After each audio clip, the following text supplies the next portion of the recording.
A very good evening, brothers and sisters of St. Paul's Church. Once again, welcome to another installment of Lounge Time with St. Paul's Church. And today we have a very special guest. He's no stranger among us. Everybody knows him.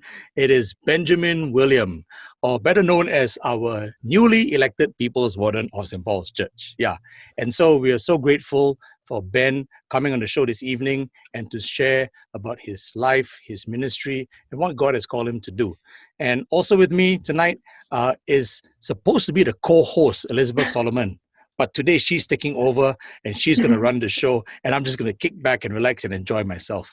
No, I mean, I'm going to partner her, of course. Yeah. But anyway, we thank you again, people, brothers, sisters of St. Paul's Church, for allowing us to come in with this talk show and to help all of us still connect virtually online, especially with the pandemic, we're not knowing when it's going to end. But we thank God for technology that we're able to come into your homes. So thank you for allowing us to invade your privacy. Okay, well, I'm not going to waste any more time. It's over to Liz. Liz, it's all yours. Take it away. Yeah, hi Uncle Ben. Thanks for being here today. Yeah. Thanks for having me on the show. So I know this. I think it's the most typical question we always ask. But what do you do for your living? Okay, that's a very interesting question. So for almost 30 years, I worked in the Singapore Foreign Ministry. But the last 10 years, I've been working with Singapore Red Cross.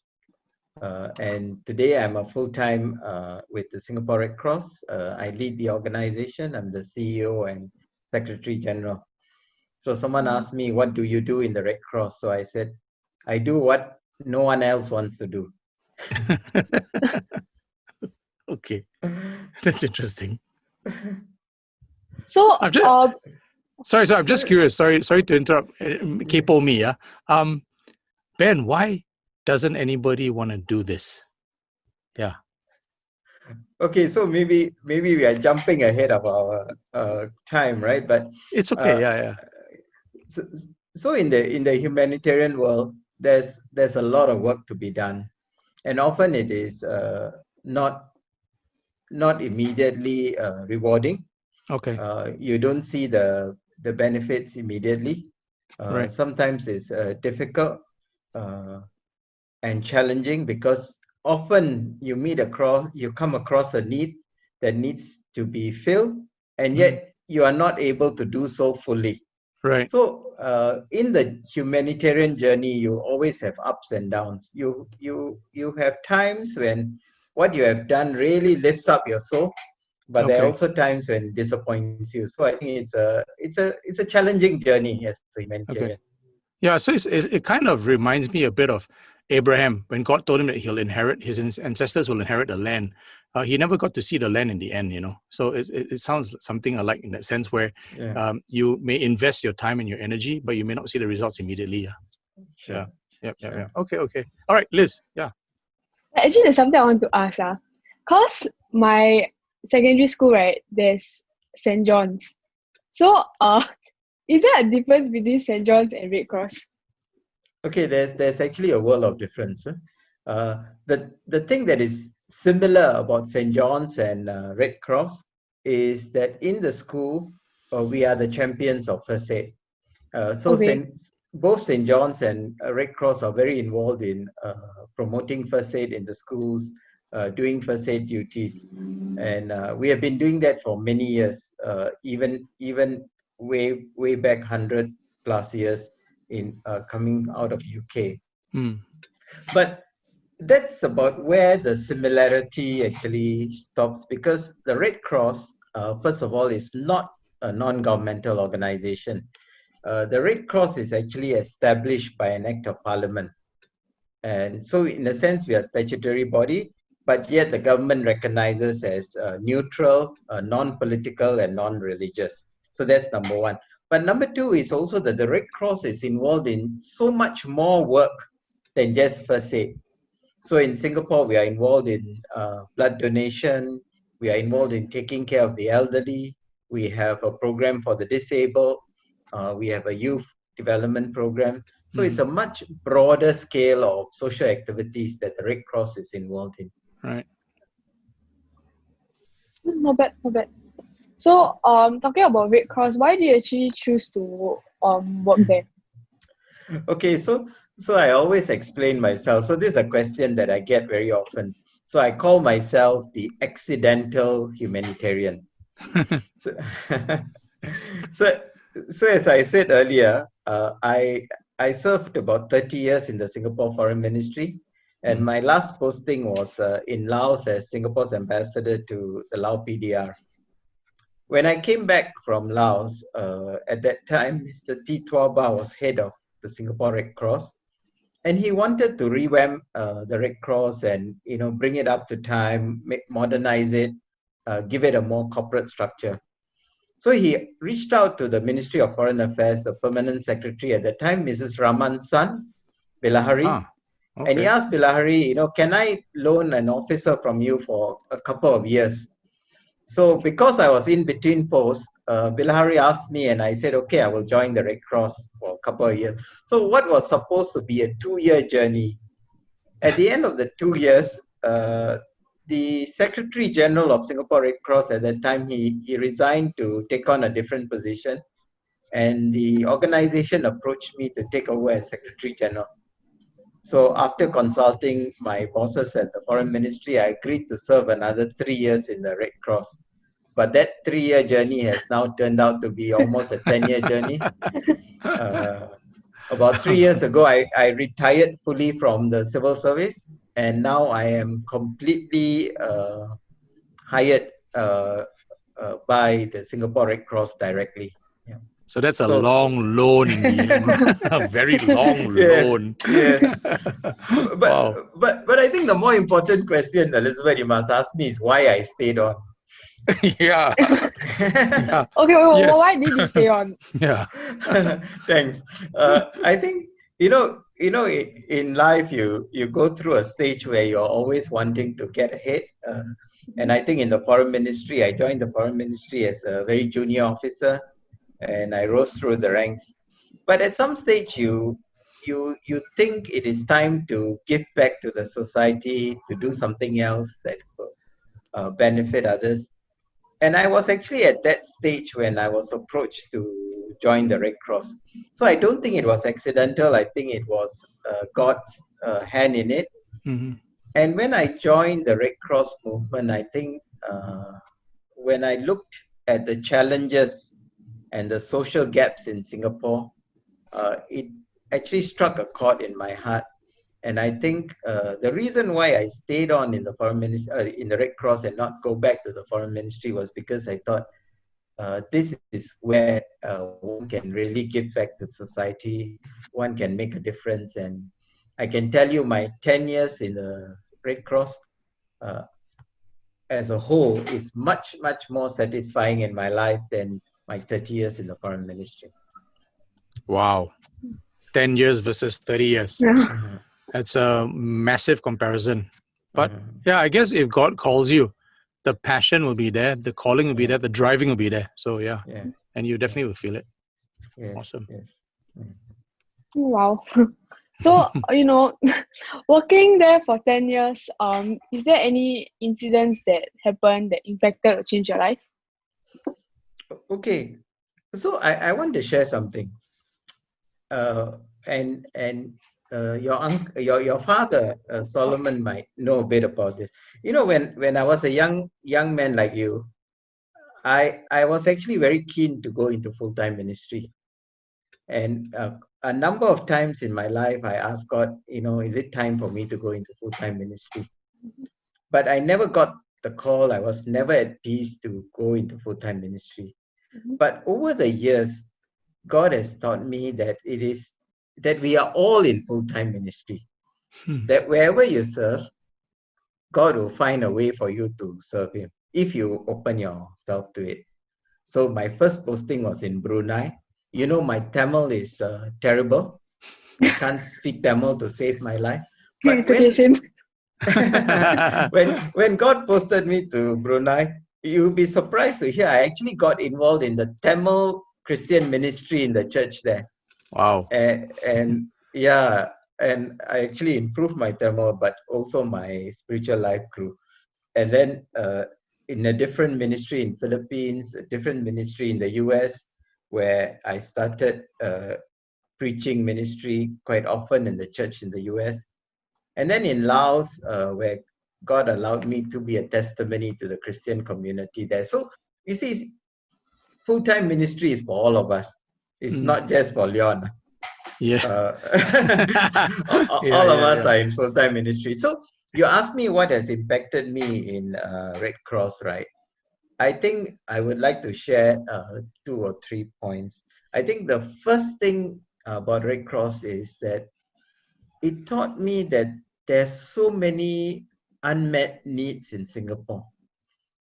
Until I joined Red Cross, and I like to think of myself as someone who's quite socially aware, even before joining Red Cross. Mm-hmm.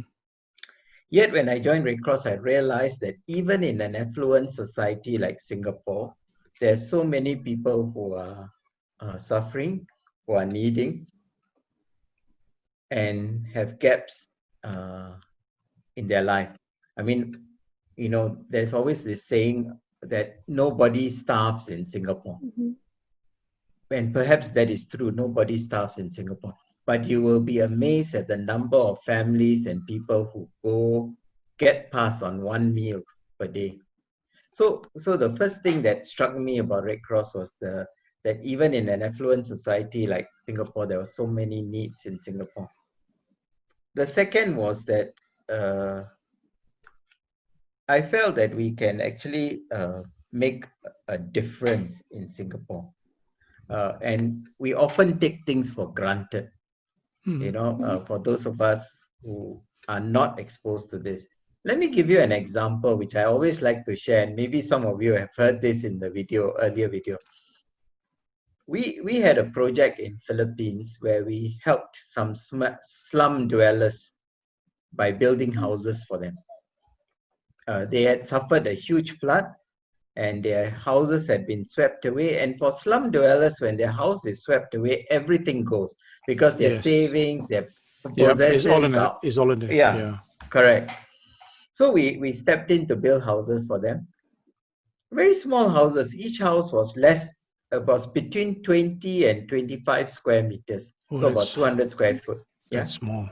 Yeah. And this is for a family of about 5, and sometimes bigger. So at the end of the building project, I went to Philippines to do the handover project, and we were there. And then our partner on the ground who was helping us to build the houses, he made this speech and he said, you know, we thank Singapore Red Cross for giving us the funding and for supporting this project.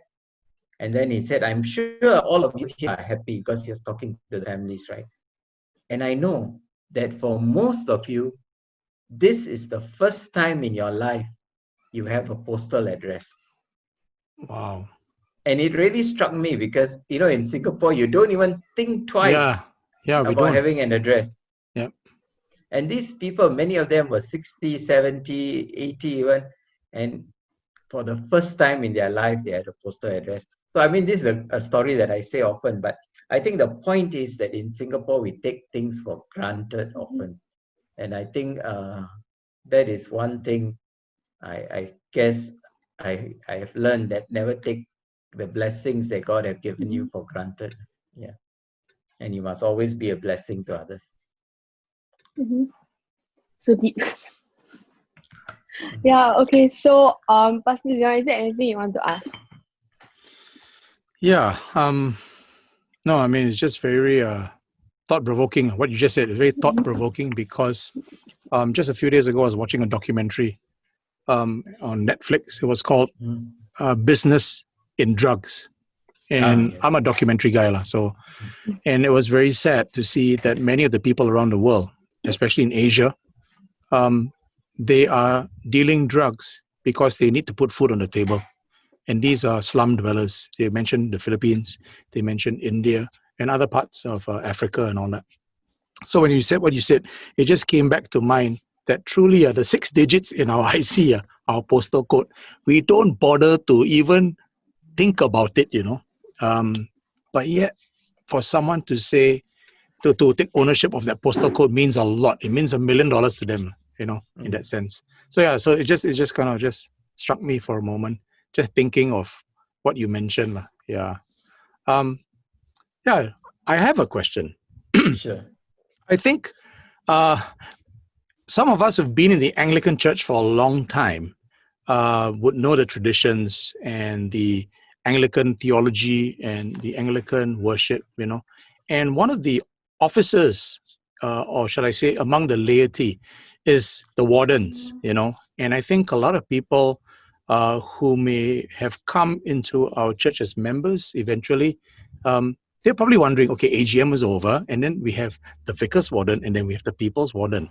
Maybe you can highlight what is the position of a people's warden? What does a people's warden do under the Anglican worship, the church? Yeah. Thanks, Leon, for giving me this opportunity to explain. So in the Anglican tradition, the two key officers in the church council and the church leadership are the two wardens. The vicar's warden, who is always chosen by the vicar, and the people's warden, who is elected from among the people's choice, so as it were the people's choice. And there are a lot of ceremonial duties assigned to the vicar's warden and the people's warden. The vicar's warden and the people's warden are, as it were, the representative of the church when dealing, for example, with the bishop or with the rest of the diocese. Right. But there's also a practical part of being a people's warden and a vicar's warden. One vicar many years ago, when I was Elizabeth's age, explained this to me. The vicar's warden is to protect the vicar from the people. Okay. And the people's warden is to protect the people from the vicar. Okay, that's cool. That's so simple to explain. But of course, yeah. But of course, that's not really true. Yeah. So the purpose of the vicar's warden is to sometimes be able to. Ideally, the vicar's warden has to build a very close relationship with the vicar, understand his needs, understand his priorities, and help to convey this to the people. Because sometimes it's not easy for the vicar to take up his own this thing, but as a support for the vicar, and I think it's critical and it makes sense. So likewise, a good people's warden would understand the pulse of the people. Right. Not everyone is forthcoming with their views and all that. So a good people's warden will be able to move among the people to understand their concerns, understand their views, and as best as possible represent these to the vicar and to the church leadership. Okay. So I think in the context of St. Paul's Church, I think it is very important for us, and I've served as people's warden before, and Georgie and I have a very good working relationship. Yes. So it is how we can work together to bring the church together and move forward. I think that in the end is the key role of the wardens as well as the leadership of the church. I hope that sort of explains. No, I think that's very clear, and I think it will help many of the brothers and sisters in St. Paul's Church who may not even know. They may know the function or the name, people's warden, vicar's warden, but to actually hear from yourself of what it actually covers, I think it's very key and very important, especially Liz and your gang, your age group. You guys need to know. Every time it's mentioned, I think it's good for us to know the history, the Anglican establishment, so that we can understand how the church functions. And personally, I feel that these two roles are actually very, very important in the church. Yeah, it's very important. Can I just ask one more question, Liz? Is it okay? Sure. Yeah, go ahead. Okay. Ben, as the newly elected people's warden, what do you hope to achieve during your tenure? Is there any plans or any concerns that you have, or any wishes or desires that you see that you like to be fulfilled, if possible? Yeah. Okay. I think the church is at a critical stage. Right. And I think over the last few weeks, we've been talking, and I think there are 2 or 3 areas that we need to achieve a breakthrough. Okay. And I hope that I can play a role together with the other leaders. The first is, Elizabeth, the youth. Yep. I think the youth are critical in any church. If you don't have a strong youth, there will be a crisis down the road. So we need to spend a lot of energy building up the youth and the young adult ministry in St. Paul's Church. And I hope I can support that. I of course, perhaps my best memories of St. Paul's Church were my youth days in St. Paul's Church, running around, spending 3-4 days in a week in the church until your parents sort of say, "Hey, when got time for studies or not?" but I think it's a big challenge, and I hope that we will make progress in the next few years. The second is the seniors. So I think when I was a youth, I did play a role in the leadership of the youth fellowship, and now I am edging into the seniors. I hope that I can play a role in bringing, number one, the seniors together, because St. Paul's Church is a senior sort of biased church, and we really need to take care of our seniors. But also, God has placed us in Hougang, which is a very estate which is aging, right? And I think as a whole, we need to reach out to the seniors in our vicinity. COVID-19 has sort of put a break on some of the ideas that we have, but I hope that going forward, we can really bring that forward. And then finally, my one goal is to see how the church can work together and move together. We have 3 congregations, but I think one of my dream is to see the 3 congregations working together as one parish, upholding one another, working together to fulfill the mission of St. Paul's Church, which is a significant one. Okay. Yeah. Thank you, Ben. Thank you for highlighting about the youth. Liz, you've heard it from Ben. Okay. I've been saying it to the youth so many times. You guys are critical. Need you guys to attend, CG and all the other things, So thank you so much for your endorsement that the youth ministry is indeed very vital. As so is the seniors ministry. Yeah. Okay, enough. Liz, I throw it back to you. Yeah, throw the ball back to you.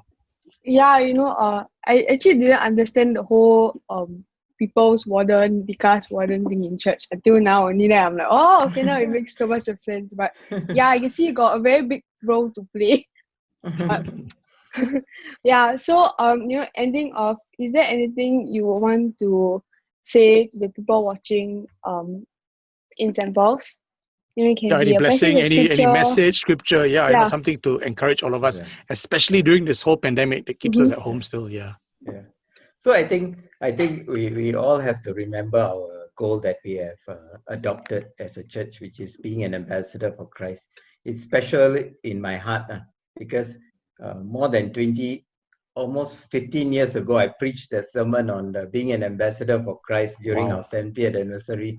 And, we have come one circle and we have adopted that. And of course, being an ambassador before it's special in my heart. And I hope all of us can be ambassadors. But there are two other things that I want to share, which is interconnected.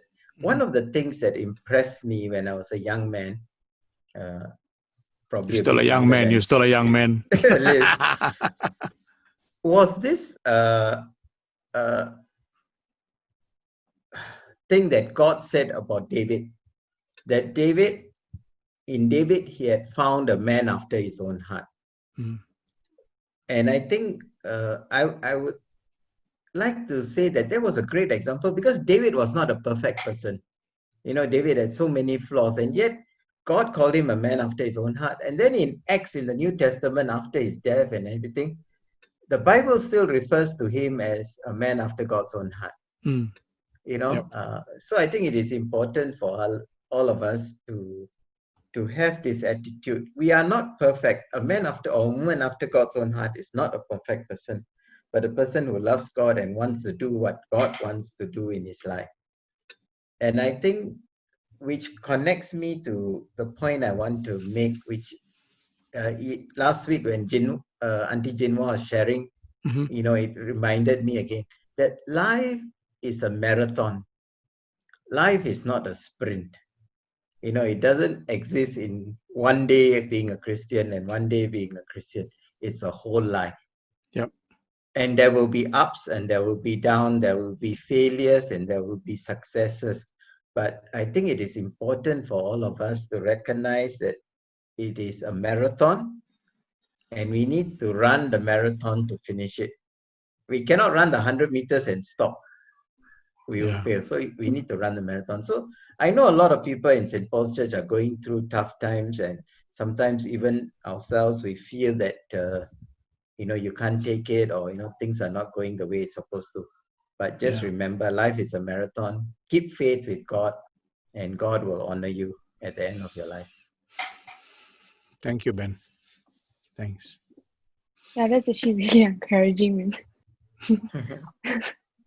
But yeah, anyways, thank you for actually being on the show.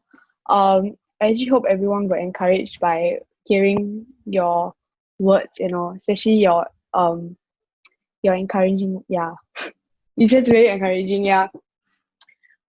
Yeah, Ben, thanks very much. I think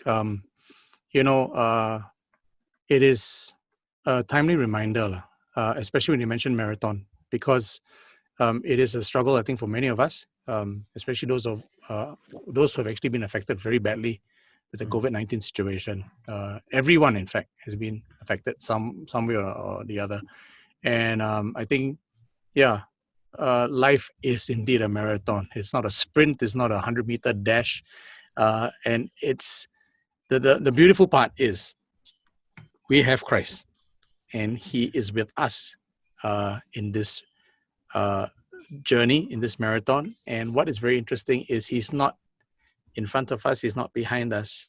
He's by our side. Beside us. Yeah, walking with us. So So Liz, I hope that was fun taking over today. Yeah, good job. Good job, man. Good job. Really, really. Good job. Yeah, because folks, we need to raise up the young people. Yes. Ben is not going to be here forever. I'm not going to be here forever. We're going to get old and gray. Yeah. Hey, so yeah. Yeah. By the way, I must say that Auntie Jinwa has been in church at 68 years. I've been there for 62. Oh, see, it's a marathon. Wow. It's a marathon. Okay, man. So, Ben, thank you so much for being on the show. I'm glad, actually, honestly, for the vicar's warden and the people's warden's explanation. I think that will help a lot of people understand how our church functions with the whole structure, which is very key, very important. So thank you so much. And also, thank you for reminding us about your message you shared many years ago. Indeed, this is our call to be ambassadors as Christ, where we're positioned. And it's so apt because last week I preached on being a living witness in the community. So thank you. I just was reminded of my own message, And Liz, once again, thanks so much for hosting this time around. Panda accompanying you. Thank you, Panda. Yeah. And so everybody, brothers and sisters, thank you so much for giving us this half an hour slot to invade your home and to just bring the church into your living room. And until the next talk show, we want to bless you all. Please stay safe. Don't let your guard down. Remain vigilant. If you don't have to go out, don't go out. If you can work from home, work from home, and just stay safe and continue to pray for our nation and the situation, and also for our leaders who just got elected during the recent AGM, and also, of course, our national general elections. Yeah, so keep on praying for our nation. So from us to all of you, have a blessed week ahead. God bless each one of you all. Bye. God bless you. Bye.